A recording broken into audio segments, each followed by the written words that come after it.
Kung ako maging presidente, 4 to 5 years, wala kang makitang squatter sa buong Pilipinas.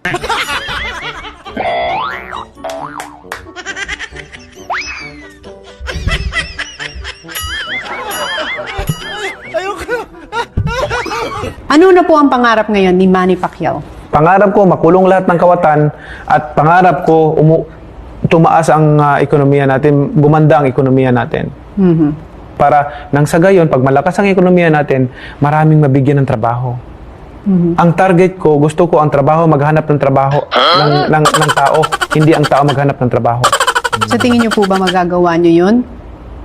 Kung maging presidente kayo ng Pilipinas? Ang lahat yan, magagawa natin. Basta nasa puso mo, may guidance ka sa Panginoon, at dedicated ka, mahal mo, gusto mo, wala kang vested interest, magagawa mo. Panawagan kay President Bongbong Marcos! Sana unahin mo na bigyan ng aksyon ang patuloy na pagtaas ng presyo ng bigas dahil isa ito sa mga nagpapahirap sa aming mga mahihirap. Iparamdam mo na sa amin ang sinabi mo na magiging 20